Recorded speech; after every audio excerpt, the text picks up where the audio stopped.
Thanks, everyone. How you guys doing? Good? Good. No food coma, right? Not yet. Okay. So I'm really grateful both to Lanita and to the School of Journalism for having me here tonight to speak. I haven't given this speech in a while, so it's really nice to be back and sharing all this information with people so engaged in the field. I do want to begin with a caveat before I start, which is that I am not an expert in journalism, and I'm not an expert in media. Actually, all of you are the experts. You're the ones who are creating the content. You're the ones who are generating both images and words for people to consume on a daily, weekly, monthly basis to inform them about their world. I'm simply here to provide a context to help you understand what's going on in the world of digital media. What are the emerging trends and business models that are relevant to all of you as content producers?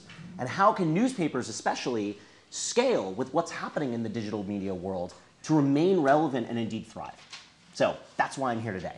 So with that in mind, I want to talk about emerging trends in digital media and their influence on the business of newsprint, because I do come to this from a kind of odd perspective. I was a content producer a long time ago as a speechwriter and a photographer, and then I went to business school, and everyone was like, why did you do that? And I honestly don't know.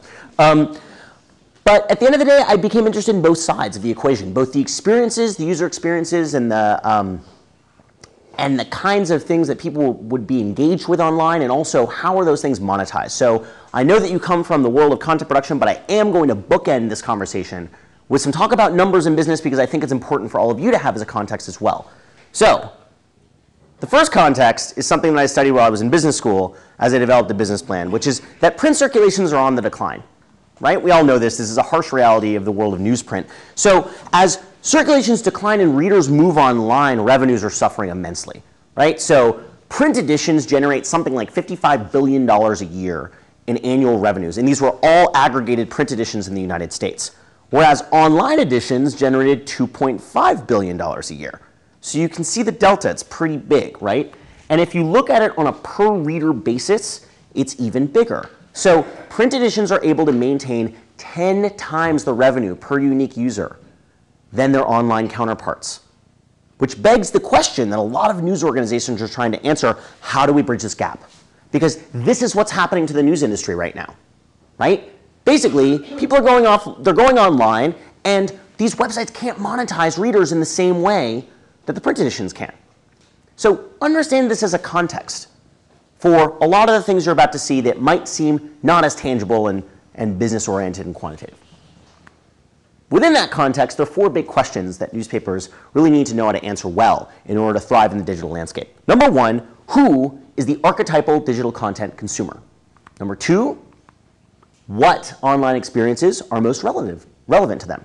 Three, where can we expect to find those experiences in the world, both online and offline? And finally, how can newspapers thrive within this context? So I'm going to address all four of these questions within the next, 45 minutes to an hour. And as I do, please feel free to interrupt me, to interject, to challenge things I say, to cast doubt, because I love these speaking endeavors to be as interactive as possible. So please interrupt me as much as possible. Yes? The figures you just cited, was that 2006? Yes, 2006. I think it was a National Association of Newspapers number. So who is the archetypal digital content consumer? Three, yes? I'm sorry, when you talked about online, were those every online news site, newspaper online sites? Those are the online counterparts to print. Good reminder. So the question was, thank you very much. I will moving forward. So the question was, when I talk about the online numbers in this chart, right? What are these numbers, right? Are these for all online editions? Are these just for newspapers? These are the online counterparts to print newspapers. So the New York Times has an online counterpart, which is NewYorkTimes.com. And that's what these revenues reflect. So it does not include online-only news sites? No, it does not. No, which is one of the major disruptive forces within this market, right? Because the share of total revenues is is small amongst newspapers relative to all of the other players in the market, blogs, et cetera. Okay. Any other questions that I can repeat? Something like BBC Online or news organizations, it excludes them. It excludes television. They're not new online. I mean, they're not new news entities. But they are web components of traditional entities, it just doesn't have to be print, doesn't include them. So yeah, those numbers that I just described were all about print. So those were print newspapers and their online counterparts. They don't include the online counterparts for television stations, for instance, because that study that I was looking at was really more focused on readers' circulations are dropping on print and they're going online, and there's a delta between the revenues. Is that all right? Okay. So who is the archetypal digital content consumer? There are three adjectives in my opinion. Number one, they are mobile. They're going all over the place all the time. Number two, they're deeply connected with one another and with their world. And number three, they're immensely entitled. So let me talk about all three of those in more detail. So when I say mobile, most people think cell phones, like the Motorola Razr or the BlackBerry Pearl, right? Email on a cell phone, or the totally infatuated over iPhone that everyone wants to own, but P.S. the keyboard isn't very good, but that's okay. Yeah, this is kind of mobile, right? This is effectively the mechanism for delivering mobile content. But when I think about mobile within the context of content consumption, I think about something very different. I think about, well, actually, the Media Center, which is a group I did some work for, thought about the mobiles as a group, right? As this group of individuals that are a diverse global society of informed citizens who connect with information and one another through a lifestyle that seamlessly integrates wireless and mobile communications. Okay, sounds interesting, a little sophisticated, kind of vague. There are implications. Mobility will become a key cultural imperative as wireless technologies bring collective we media, or citizen journalism, to news and information strategies. So I do buy into the concept of mobile as a segment, right? So it's not just a phone, but it's also a consumer group. Yes? Does that take into account flyover country? I mean, there's a lot, I'm from Kentucky, there's a lot of that state that's not wired, certainly not wired for wireless. But they own mobile phones. And they are using those phones to take images and videos, and they're uploading them to YouTube. So I would say yes, wireless in the sense of Wi-Fi. Sorry. OK, so but I love the back and forth. All right. So the question was, what about flyover countries? In the middle of nowhere, there's no Wi-Fi. There aren't people wired in the same way. So how can they have this wireless lifestyle? And my answer to that is, but they own mobile phones. And they're using those phones as mechanisms for capturing content, whether they're photographs or videos or they're blogging, et cetera. So I would argue that they're nonetheless a very mobile generation, even though they aren't wired in the same way as, say, blanket WiMAX or Wi-Fi over San Francisco. I like the fact that you said flyover, though, because that actually leads to my next point, which is, to me, mobility is not even just about cell phones or about a consumer segment. It's about the combination of three things. Portable computing, whether it's a laptop or a mobile phone, plus ubiquitous web access, and this is Wi-Fi, right? Plus cheap tickets. So really what mobility to me is about, and this was talked about in Wired this past month actually, is I can compute anywhere, I can connect to the internet anywhere, and I don't have to be in a single location. I can be anywhere in the world, connected. It did sound like a gunshot. I can't believe I held it together for so long. But there will not be a press conference on it later. All right, so what are the implications for this dynamic? Because this dynamic is really powerful, and it's really changing the way people consume content. There's less geographic anchoring. So people aren't affiliated with a single city anymore. They're able to move around. They have this intrinsic mobility. There's greater professional nomadicism. This is actually a trend that's been cited by a number of trend spotters, which is that people don't root themselves to one city, but instead they travel around and they consult from abroad. They will literally consult via their laptops anywhere in the world. And they're encouraged and engaged by the mechanisms on the previous slide. And finally, what's the key implication? News becomes reader-centric, not city-centric. So it's a funny thing that's happening with mobility, because the Metropolitan Daily was designed around geographic specificity. And it's not just the internet per se that's encroaching upon the primacy of the Metropolitan Daily. It's also the mobility of individuals who are empowered by technology and cheap airfare. So it's important to keep this in mind as we're thinking about who are these people and how are they consuming content. These same individuals, and when I'm referring to this consumer group, it's consumers age 18 to 34, roughly. I mean, that's sort of the demographic I'm dealing with, but you can extrapolate on either side. They're also immensely connected. And first and foremost, via basic technologies that we all know, like email, right, and web-based email, and also their instant messaging counterparts. So you'll notice that all the big four web-based email protocols, Gmail, Yahoo, AOL, and Hotmail, all have instant messaging programs as well. And they're also emerging platforms like Meebo, which is a website that enables you to go and log on to all four of these IM platforms at the exact same time. So they're all converging. So it doesn't matter what platform. What's that? Yeah. What's that? Who would want to? Who would want to go into all four? I would. I do it every day. At the same time. And the reason why is because I have some buddies on Yahoo Messenger and some buddies on AOL and some buddies on Gtalk.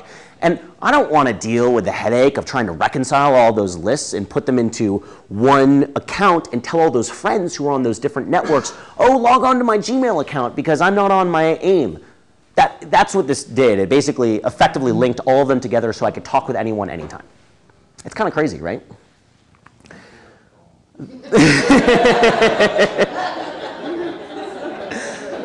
So, oh. You think you're cynical now, just wait. Social networks are another way in which people are immensely connected, and social networks are getting increasingly important. I mean, the news about Facebook alone over the past year is mind-boggling, right? Well, is everyone familiar with these 5 social networks, or most of them? Raise your hand if you recognize at least one of these. OK. Keep your hand up if you're on one of these, if you have a profile on one of them. On 2. OK, we've got about half the room. Wow, 3? OK, now we're down to like my friends in the back. Yeah, exactly. 4? All 5? You have an ORCID profile? OK. It's my friend Nate Anthony. He's at the law school. He has an ORCID profile. I'm impressed. I don't have any friends on it, though. We'll get to that. He doesn't have any friends on ORCID. We're going to get to that in a second. So what are these social networks, right? Because they're names that are tossed around all the time, and they're super relevant to online user experiences. But a lot of people don't know what they are. So I'm going to briefly profile what are these 5 social networks. Friendster was the first mover. So when social networks started, Friendster was there. And they did a great job of attracting an immense number of people onto Friendster. Yes, question? Has there been any research to show whether people outgrow this need to be on Facebook's MySpace? Has there been research to show how people outgrow this need to be on certain? There's a term among teenagers, people in college, and once they get out into the world, their interests wane, or Once they, it's hard to tell. great question. Once they get out to the world, does their interest wane? No. Thanks to LinkedIn. So, and thanks to Facebook, too. I think that what used to happen, so Friendster was the first mover, and that tended to be centric around teenagers and young adults. So when I was in my 20s, my early 20s, I'm still in my 20s. When I was in my early 20s, I was on Friendster, and a lot of my friends were on Friendster, and it started picking up a lot of momentum. And then I shifted onto Facebook, which we'll get to in a little bit. But I'm there for a long time. And I'm on LinkedIn for a long time because it's my professional network. So I think that some of these are faddish and life stage associated, which I think might be part of your question. But others transcend life stage. And they're actually all about these functional networks. ORCID is the outlier. ORCID was actually created by Google. And ORCID was Google's answer to Friendster and MySpace. Guess what? It never caught on in the United States. Guess where it did catch on? Brazil and Iran. So 75% of Brazil's web traffic for people under the age of 25 is driven by ORCID, or was at least a year ago. Really interesting example. The reason why I call it the outlier is because sometimes when you launch things online and you intend for one thing to happen, something else entirely happens. It's very important to keep in mind as you're doing these workshops on multimedia and you're planning on launching products and services and you have assumptions about the way in which they will gain traction. ORCID is a great counterpoint to a lot of assumptions that Google made about how it would remain relevant. Google actually likes the fact that they have a lot of ownership of social networks outside of the United States, though, because it gives them a foothold into other products and services within those geographies. MySpace has 2 connotations. I think of it as the teen bedroom. It's the teenager's bedroom, because if you go on a MySpace page, it's like going into a teenager's bedroom. There's like posters everywhere, and there's just like, it's crap all over the place, and you're like, what? And you don't feel welcome, and it's like not accessible, and yeah. It's also the Starlit Express, because people built their fame, their 15-minute web-based fame on MySpace. And whether it was a band who was looking for independent distribution for their music, and they did so freely on MySpace, or if it was honestly a B porn star in Los Angeles who was looking to try and push their own career forward, this was the mechanism they used and they continue to use. So MySpace has this interesting bimodal distribution in terms of the people who use it and the character it takes on. LinkedIn, I got to give Wired credit for this. It's the pleated khakis of social networks. So Banana Republic stalks LinkedIn, they should. So in any case, LinkedIn is all about professional networking. So LinkedIn's whole assumption, and it took them like 4 or 5 years to actually add the ability to add photographs onto your profile. Because they're all about professional reputation, professional connections. And I have my stories about how things got unprofessional on LinkedIn with my own contacts, but this tends to be very true. And so it's interesting to see how LinkedIn differentiated itself from everyone else. Now, Facebook is really the one that has differentiated itself from everyone else. And I think it's the emerging champ, at least for now. Why? Because Facebook did what none of these other networks did. They built an ecosystem not just of users, but of application developers. They effectively said, our network will be a platform for little widgets or applications that anyone in the world can build and can place onto your pages. Let me show you. So you go to Facebook, and here's my Facebook homepage. Okay, and here's my news feed. And let's go to my profile. Yes, I have a parrot on my shoulder. You'll see. Hold on. There we go. So my mini feed, right? We start scrolling down. My friends, this is all very standard. Cities I've visited. So someone wrote this, okay? Someone wrote this application for me to basically say, here are all the cities in the world I visited. And I can put it on my page.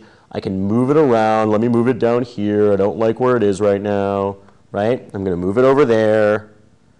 This is my wall. This is where everyone talks to me. My entourage. These are my peeps. So Facebook didn't write this application. Yeah, I roll 201 deep, apparently.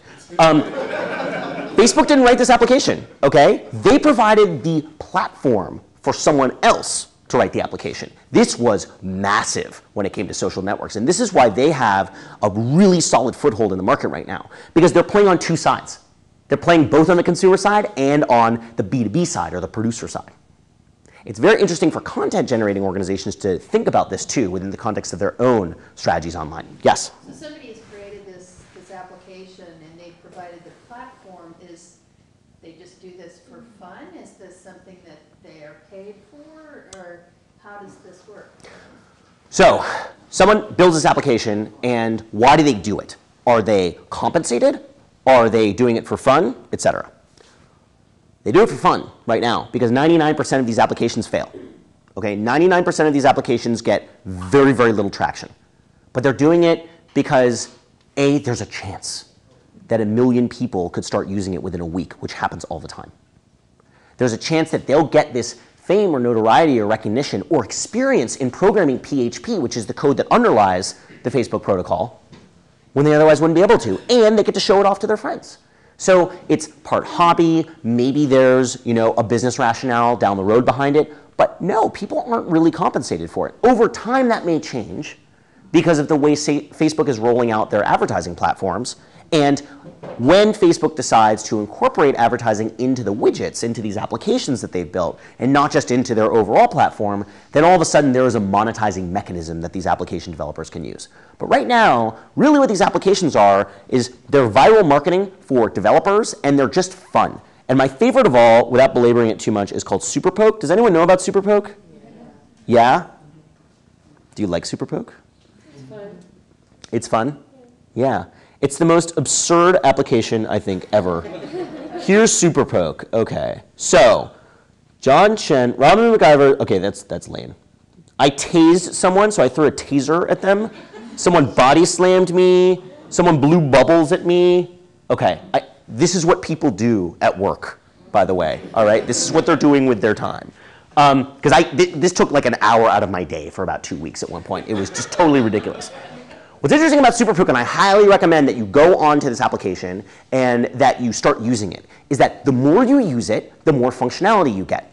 So if I try and just use it at first, maybe I won't have most of these things on the top of the screen. Maybe I'll have like 5 things. I'll have a cow that I could throw at someone. But the more I use it, it virally spreads to someone else, and then they get engaged. And then I get more engaged because I'm incentivized to actually poke more people, and as a result, get more things to poke them with. And my true realization of how crazy this was when someone slapped me with a trout one day. And it was my coworker from a job back in New York, and I was like, are you kidding me? Like, she must have been on this thing for like a year. And sure enough, I mean, I emailed her about it, and it had taken her like 3 months or something to do this. So that's part of the point. You don't understand it. So it's baffling. So you're saying you don't understand. What is baffling to you? I don't understand what the application does. I don't understand why somebody would want to engage in it. Okay. So let me show you. So Wendy Lou is a friend. Don't forget to repeat the question. I don't understand. I don't understand what the application does. I don't understand why it has a purpose. You're probably also baffled as to why on earth I'm talking about it within the context of news, right? I Okay. don't understand why it would benefit an individual to poke other. Let me see if I can super poke Wendy. Because the idea is that being connected online isn't just about utility, it's also about play. And these are mechanisms for engagement that were totally unprecedented like a year ago. Yeah, but it's like, what does engagement mean? Why do people think But the point is this. Here's my point, and here's why I'm sharing it with you. Right now, I can throw, here, I'll go down here, just so you can see. I can't open it up because it's being weird. But right now, okay, I can blow bubbles at someone. Why can't I send a news story to them in the same way? That's my whole point.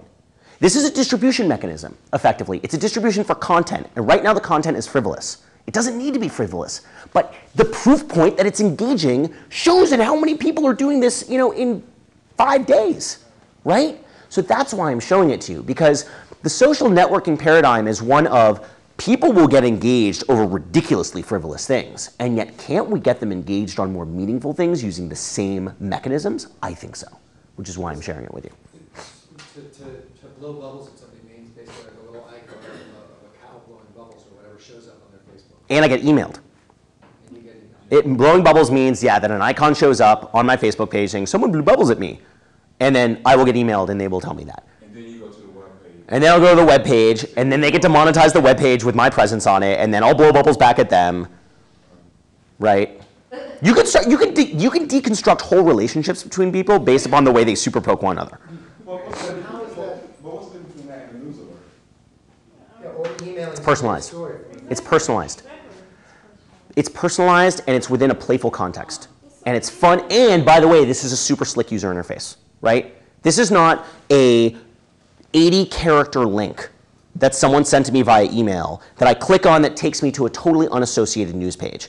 This is within the nice, fun, playful world of Facebook. And everything's nice and clean, and there's a whole history here, so I can see everything they sent to me before. But news isn't always nice and fun and clean, so I send you a gun and that means there's a shooting.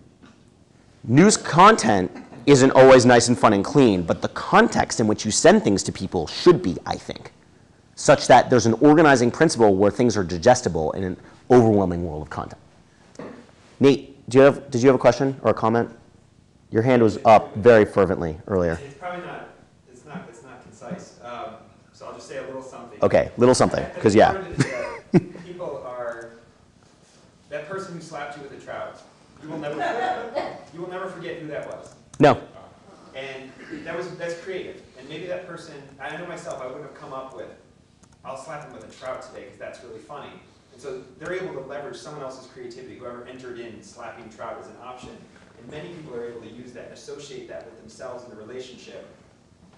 So they're using someone else's content, someone else's creativity as a way to interact with others. And I think the same is true of, I think you can find a relationship with news in that you can send an article to someone. And I can't say that I know where every article I've ever received came from, but many of them I can say this came from, I remember this person sent it to me and then I had a conversation with them about it. Yep. And so someone else's creativity to create a relationship with me or build on our relationship.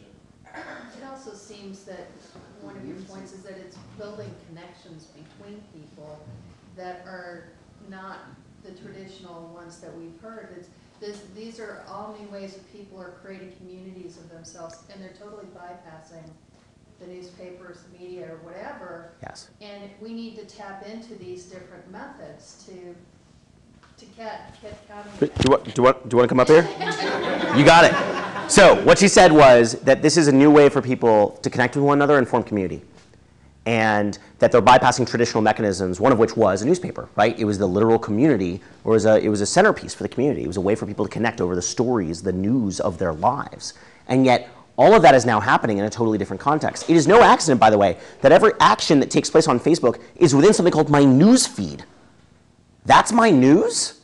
I thought my news is what all of you wrote, but apparently, according to Facebook, it's trout slapping and photos being tagged with my name in it. So there's this redefinition, right, of what is connection and what is community and what is identity within this world as well. And the reason why I talk about social networks so much is first to make the point that you just made as well, but also to make the point that it's oftentimes online not about just being connected for the sake of being connected, but instead it's to connect to relive real world connections or to use the online mechanism as a way to get back to the real world. So we see it in really interesting websites that are like Facebook and MySpace and Friendster, but they're a little more focused, like meetup.com, right? Where people literally meet up over common interest and they use the web as a mechanism.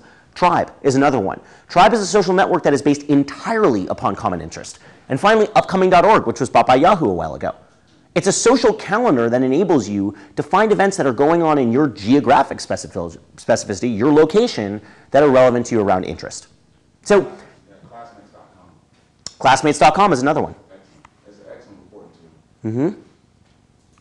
So finally, we're also within the world of connectedness seeing some really interesting iterations like hybrid networks and mobile devices. And one example is called Dodgeball. Another one is Twitter, although it's a little different. Dodgeball was purchased by Google. It was shut down and relaunched recently.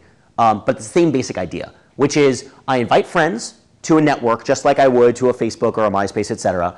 Then I check in on my phone by sending a text message to a short code. And I say, hey, I'm at the journalism school. Let's go grab drinks later. And then Dodgeball will text message all of my friends within, I think, they'll either text message all of your friends or all of your friends within a certain geographic radius of where you are. And Google actually has the technology to do that right now. And you'll get a text message if you're one of my friends saying, hey, Seth's hanging out at the journalism school. Go have drinks with him afterwards. So this, again, I mean, this is like social networking brought back to the real world. And I used to talk about Second Life and about fantasy and how fantasy definitely plays a role in this. But I think when you're talking about news and you're talking about events and connectedness, the real world focus is really, really important. I think that's really where the rubber hits the road in terms of why social networks are relevant to news. So finally, these same digital content consumers are remarkably entitled to what? To get music for free. Thank you, Napster, when I was in college and had 8 gigabytes of music for free. Or once the FCC shut down Napster, at least in an instant, which is where Real Rhapsody, which I was talking about earlier today, comes up, or Yahoo Music's Launchcast, or the iTunes Music Store. That ability to get something instantaneously if I can't get it illegally and immediately. The same exact thing is true with movies. There's this entitlement to get movies for free via BitTorrent. BitTorrent then had to reinvent its business model just like Napster, and now BitTorrent is like the distribution mechanism Fox Searchlight. And once BitTorrent was shut down, people then gravitated towards instantaneous delivery that was paid for, though. Netflix and movies on iTunes and HBO on demand. So you see this paradigm of entitlement around immediate gratification, immediate delivery of services. People feel entitled to skip commercials thanks to TiVo. Or thanks to IPTV platforms, whether created independently, like Juiced, or within the context of television production firms, i.e. Hulu, which was a joint venture between, I think, NBC and ABC? I'm not sure. Hulu.com is very interesting, by the way. People feel entitled to get their TV when they want, how they want. It's not about sitting back at home and waiting for the program to come on and managing their lives around the program. It's vice versa. I'm going to add one thing to this slide. I think this was also part of their design response to YouTube in that people may have only wanted to just see 3 minutes of a show, not sit down for a half hour of it. And so built into the way that Hulu works, which is something from the content providers, is that you can clip stuff and just share a certain clip. Yeah, and so just to clarify what Hulu and Juiced are, so they are standalone applications that are on your computer. Actually, no, Hulu's web-based.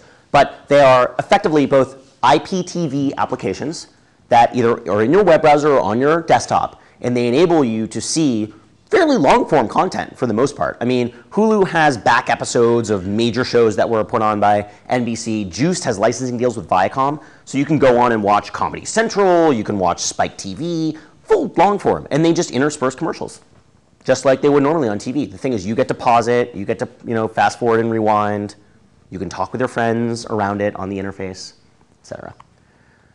People also feel entitled to get their print for free. And it's not just happening online. It's also happening in print.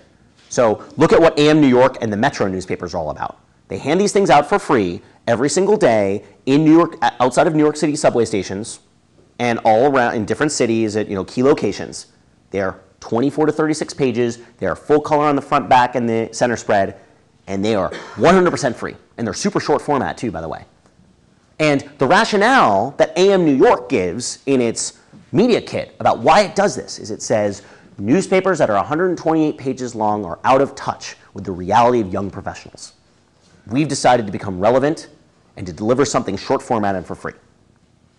I kind of disagree with the severity of their comment. I feel like the long form content is indeed relevant. It just needs to be delivered in the right context. I do agree with the 128-page part, though. Because in a world where I'm getting all this Facebook stuff coming at me every day and 100,000 emails and so many other things hitting me on every side, having a huge publication to wade through on a daily basis can be a daunting task. So one of the needs that comes out of this whole idea of entitlement is edit for me. Be my editor more than you could be before. Use technology to be my editor. Curate for me in a way you couldn't curate before. Because that's effectively, in a weird way, what's happening on Facebook with this stuff. I got to move on for a second. Let's go.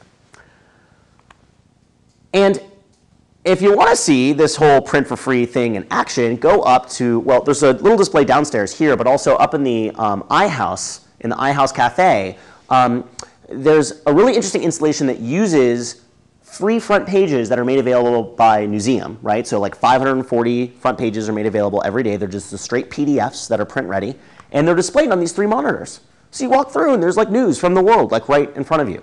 And it's so funny because I used to have a picture of this, and then to the left it was a full rack of New York Times, none of which sold. So it's like people just stare at this thing for a while instead of reading the actual newspaper and buying it, which I just thought was a fascinating contrast. Ultimately, these consumers are entitled to co-create their branded worlds. So there's a precedent set by theorists like Alex Whitworth that wrote a book called Brand Hijack that's all about the need for consumers to co-opt brands, like why was PBR reinvented as the coolest beer in the world? You can thank a bunch of bike messengers up in Seattle who basically were allowed, who co-opted the brand. They weren't even allowed to. They just did. They made it their own. And then the brand caught on and went, oh, wow, we should just let them do this. And they did. Barbie, the brand managers of Barbie, had consumers do that intentionally to try and revitalize the Barbie brand. So people feel entitled as a result via these marketing mechanisms to own brands and co-opt them. Buzz Agent is a buzz marketing company that basically allows consumers to do the same, to spread the words about brands that are relevant to them. And the Tremor Network is something that was developed by P&G to enable kids 12 to 18 to test products and share those products with their friends. Now, P&G gets paid like $1 million by Coca-Cola to send 50,000 kids in their network a new Coke product that they will then share with their friends. Why? Because all of the kids in the Tremor Network have been psychologically profiled as the right person to share these products with their friends, et cetera, et cetera. The point being is that even at age 12, people are being conditioned to influence one another in the products they buy and consume and the content they consume in a way that's totally unprecedented. It's almost like your responsibility. And it's sort of scary to me, and I think it should be like a story in and of itself, but it's also the reality for content providers. So that's kind of a daunting context of who the digital content consumer is, right? Now the question is, what kinds of online experiences are most relevant to them? And there are 3. Number 1, peer-driven, which is totally related to the connected thing. Number 2, customizable. Hey, they're entitled, right? So the online experiences need to be customizable. And finally, visual and active, which seems vague, but I'll explain it in a little bit. So peer-driven. Who knows Dig? If you don't know Dig, go to Dig Nation.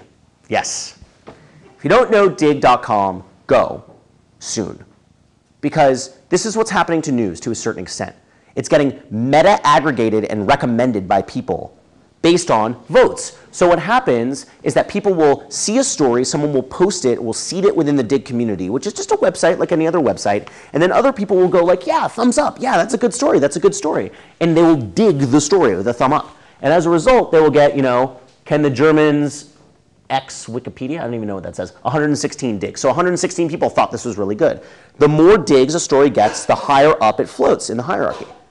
So this is the democratization of editorial, right, of editing. It's like you've handed off the editorial function to the masses. Now, that's a bit extreme because who decided to publish the article in the first place, right?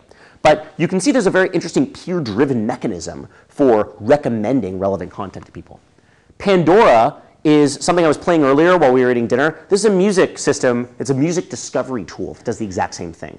I enter a band or an artist, and this algorithm will then recommend relevant artists, related songs. It's really cool. But there's also a sharing feature. So I can listen to one of my friend's custom stations. And I can immediately within the program send a custom station to someone else and be like, listen to this. I'm curating content for you. StumbleUpon is one of my favorites. So StumbleUpon is this amazing toolbar extension that I think was purchased by eBay. Yeah, for a pretty nice sum, and I met the guys, and they're like 25, and I'm like, how did you sell this company for so much? So the way it works is you first go on to StumbleUpon, and you select all of the categories and subcategories that you find interesting in terms of websites. So here we're in the media category, and underneath it's I like advertising, alternative news, animation, literature, and writing. Then what I do is once I've filled out all the subcategories and categories I'm interested in, I go ahead and add a toolbar right here, this toolbar, to my Firefox browser. And then, at my whim, I click the Stumble button. And I will be randomly taken to a page that fits one of these categories that someone else within the StumbleUpon network, at least one person, thought was cool and gave a thumbs up, right? Which is what this thing is right here. I like it. So one of the pages I found was brokennotebook.com/magnetic, which is an online magnetic poetry board where you can watch all of the words get rearranged into different pieces of magnetic poetry by users all around the world. Why am I showing you this? Because I was blown away, number one, because I sort of love the idea of magnetic poetry. But above and beyond that, how would I have known to search for this on Google? I wouldn't have. There's no way I could have anticipated knowing this thing would be online. So this, StumbleUpon, is the difference between search and discovery. Search is about knowing what you want. Discovery is about not knowing what you want, but knowing vaguely the categories that are relevant to you and letting technology underneath do a lot of the work to surface things that are interesting to you. It's a really interesting paradigm for news organizations to consider as well, because people like stumbling upon stories. They really do. And the question is, how do you facilitate that experience online? Something else that StumbleUpon does that I think is kind of funny is reverse social networking. So after a while of using StumbleUpon and giving things thumbs up and thumbs down, they'll start recommending friends for me. They'll be like, hey, these people also like all that stuff, which I kind of find scary, but is also totally fascinating, right? I mean, isn't that amazing? Like how, and maybe I will go to Schmitty and say, what's up? I didn't know you liked the Gonzo cannon, for instance, which is my favorite thing I found on StumbleUpon. It's a cannon that you can shoot Gonzo out of into a pool of water. It's animated, it's hilarious. The pool of water changes distance. It's all trajectory. Anyway, maybe Schmitty likes it too. So the point is that social networking comes both from the top down, meaning from existing social networks, and from content preferences. So now all of a sudden you can use content preference as a mechanism for connecting people and forging your own communities in different ways. How is all of this peer-driven stuff manifesting on news websites now? Well, the simplest manifestation is wisdom of crowds. Look at New York Times. Look at the right-hand side, right? Most emailed, most blogged, most searched. So all they're doing is they're aggregating their stats, and they're putting them on the right-hand side, and I'm sure a lot of your newspapers are doing this as well. They're saying, hey, here are the most popular articles. The stuff I've shown you before does that with a lot more granularity, and what I'm here to suggest is that you consider doing that with a lot more granularity as well. MySpace has a news site. It's MySpace News. People on the network start voting for articles. So this whole social network news connection, it's actually happening. LinkedIn has a news site. It's your company news on LinkedIn. So whatever company you're affiliated with, now you have a news portal associated with it. And I find it interesting too that it's not just about these walled gardens, right? These Facebooks and MySpaces and Friendsters, but there's a whole ecosystem of social bookmarking engines that are out there for people to start recommending stories to one another. So, I mean, StumbleUpon's within this list, but these are all of the different tools that people use to say, hey, this is cool, this is cool, this is cool, this is cool. The problem is it gets really overwhelming after a while. So if you create a simplified mechanism for people to start sharing content, and you also engage this ecosystem to get volume, now your stories start gaining traction. And going back to the business thing at the beginning of this talk, you start making more money online. Because if you're just doing a better job of driving volume around the pages that you have, you're better monetizing them. Did you have a question? Yeah, these topic indicators, how is that different or work with the overall Google SEO search engine optimization? Is it the same? Oh, great question. So how do these social bookmarking services work with Google, like search engine optimization efforts on Google? Correct. They don't. So these social bookmark, well, they might in the fact that you have more links to the article. So is everyone familiar with SEO and how it works? I mean, the basic is that you have a page, and the page's relevance is determined by inbound and outbound links to the page, and also by the keywords on the page that are searchable by Google that can then be crawled by the database and line up with keyword search terms, right? And so effectively what these guys do is they improve the number of inbound and outbound links associated with a page, which will then increase its relevance. But it doesn't at all affect the underlying structuring of the page and the metadata associated with the page to then create more relevant results in that way. Does that answer your question? Yes. Okay, great. Yes? I can imagine what you might say, but how does a paid news site fit in with all of this? Because what you have is a lot of things driven by search, driven by these mechanisms to get these links, and if you have this roadblock, How does a paid news site work with this? It's very difficult. You might need to rethink the model. In the very least, you can do what the New York Times used to do, right, with its premium content until it canceled all of its premium content and opened it up to advertising, which I think is a very, very interesting development, right? What they used to do is they would create a roadblock. So they would do a teaser, and they'd create a landing page for the article and say, you want to read more, you need to be a subscriber, sign in, or pay X dollars. But the problem is that news content is so democratized at this point in terms of just the free flow of information. It's very, very hard, unless it's an archived article that has tremendous intrinsic value to someone, to merit willingness to pay. So that's where you'd start rethinking the model. But there are other ways, which we'll get into in a little bit, to charge people, where you're providing services, not just content. And now we get into willingness to pay and value add. Okay. These same experiences that are relevant to these digital content consumers who are connected and mobile and entitled are customizable, right? And Yahoo News is a great example of that. I mean, look at the way Yahoo News is laid out, right? They've got these tabs where I can pick who are my top stories going to come from. Reuters, the AP, csmonitor.com, NPR, and it'll save all of these preferences with a cookie, so next time I come back, oh, it's just the way I saved it, right? Same with most popular, by the way, reference to peer-driven, and also local.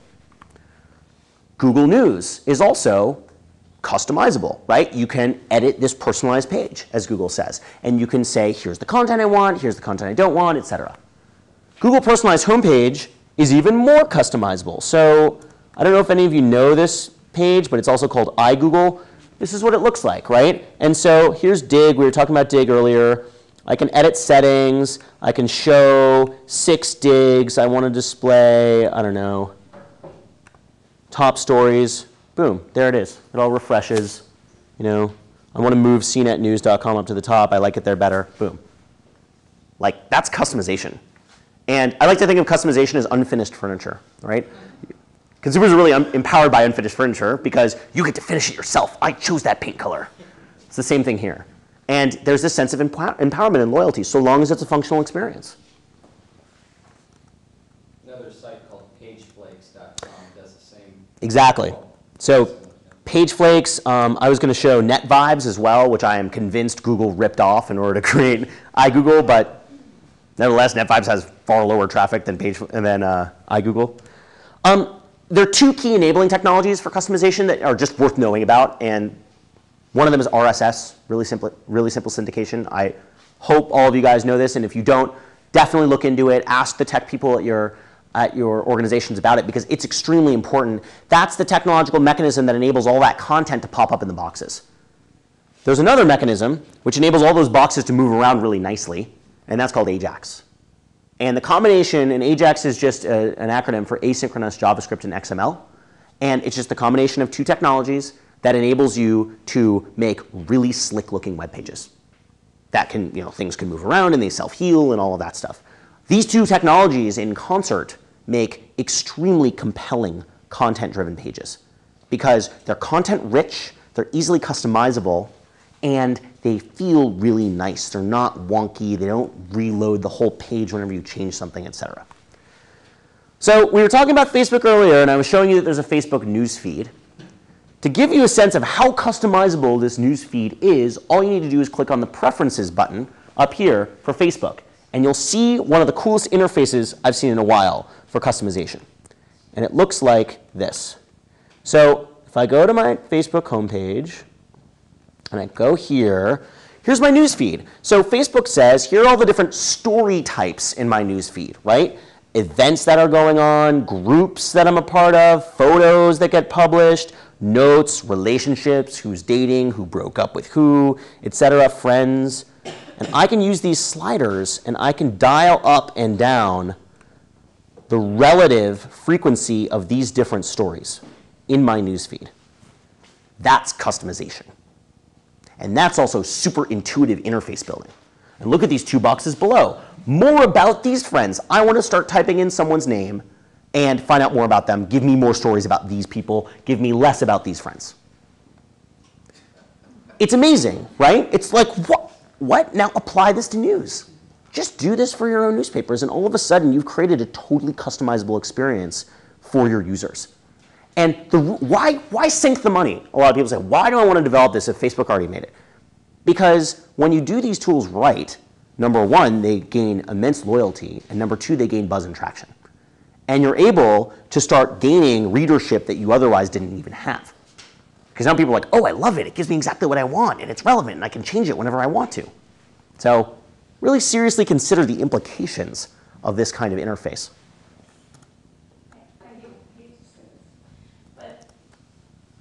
I've got a chooser that allows me to pick the kind of stories. I mean, we saw a really compelling online story about homicides and a really compelling online story about sexual predators in schools. I mean, who's going to put that? I really want to read about pedophiles. Okay, so who's going to want to read stories that are not pretty, right? This is like a debate that's come up a lot when I've given this talk. People are like, people just want what's nice and fuzzy. I don't think so, actually. I'm just going to push back and say if you give them the option for hard news, they'll take it. And if you give them examples of what that hard news is, and they'll see that they're compelling stories, it's the content that's compelling to them. It's not, oh, it makes me feel bad versus feel good. It's not about creating a feel-good experience. It's about creating a very elegant, intuitive experience that delivers the content that's most relevant to you. Maybe people will be in denial, right? And for those people, fine. They can get all pop culture all the time, and that's fine. But I just want to push back and say, I think people would choose it.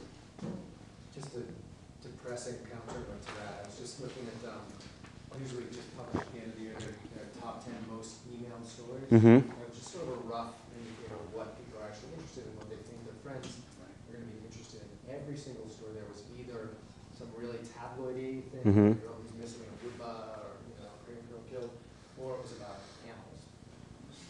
Everyone loves animals. There wasn't a single foreign news story in there. Yeah. Like there wasn't a single political story in there either. Nothing about Iraq. Nothing about it. Oh no, there was something. There was Right. one like like a very sort of subjective sort of ride along with like an embedded story with the troops, but nothing about here's the situation in Iraq. Here's none of the sort of what we think of as the big important stories. Right. So what you're saying is that in the top 10 Newsweek articles, top 10 most emailed stories, none of them were really relevant or hard-hitting. The most viewed story for the LA Times for 2007 Mm-hmm. was the story of a sports writer who became a woman. Okay, so look, I mean, at the end of the day, and I've got. Forget about Baghdad, forget about all that. So, at the end of the day, it's not surprising to me, by the way. It's not surprising at all. Good tale. Because sensationalism has a long sordid history in this country and throughout the world, right? It's not like there's nothing new in the fact that these stories tend to gain much more popular volumetric traction than the stuff that's really hard-hitting and investigative and meaningful. Which is not to say, by the way, that you can't develop one of these platforms and then be the editor and inject all the stories that are meaningful within it. You know, it doesn't, and that's where I wanted to come back to the comment earlier and say it's not all or nothing, meaning you don't just throw open the gates and let your consumers control everything, right? Nor do you close down the gates and say you will get only what I give you. There's a balance.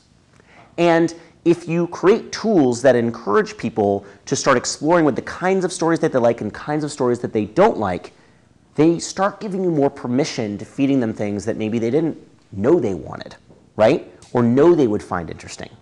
And I think there's a balance to be had there. But my whole point in sharing this stuff with you is to say, without building the platform to enable customization, you're not going to gain a lot of traction with the people who should be reading your content. Because they're just going to be gravitated towards these other platforms that enable that kind of, you know, I want this, I don't want that, et cetera. So playing that game can become very important. And whether you develop that platform on your own or partner with someone who's already done it, hint, hint, I think the latter is a lot wiser because they've already put in all the upfront investment, then things get much better. Because now you're engaging in a larger proven ecosystem. Any news organizations taking on this? Is there any precedent? Is there anybody doing what you're suggesting people do? I'll show you, I'm going to show you an example in a little bit. Not news organizations, but third-party players you guys can partner with. Isn't this also how you sort things?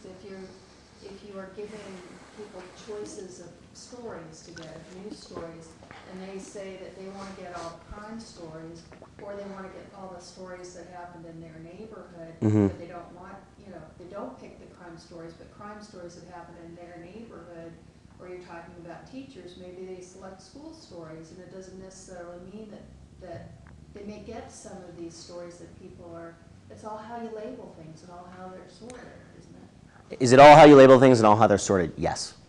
Is this very easy recommendation that I just made and effectively a meta-tagging nightmare? Yes, potentially. You would need a great methodology in order to tag things appropriately. So in the case of Facebook, they used a pretty simple paradigm, right? They used events and relationships and pictures and notes. But you guys have sections. So it's really, there are parallels in the sense that there are categories that these pieces of content fit into. And there are ways to let people opt into certain aspects and opt out of others and still give everyone a certain set of content and be the newspaper. But to do so in a way that at least acknowledges a consumer's entitlement and autonomy within the context of the web. It's really no different than the way a person will pick up a paper and go straight to the sports section Exactly. regarding their lifestyle.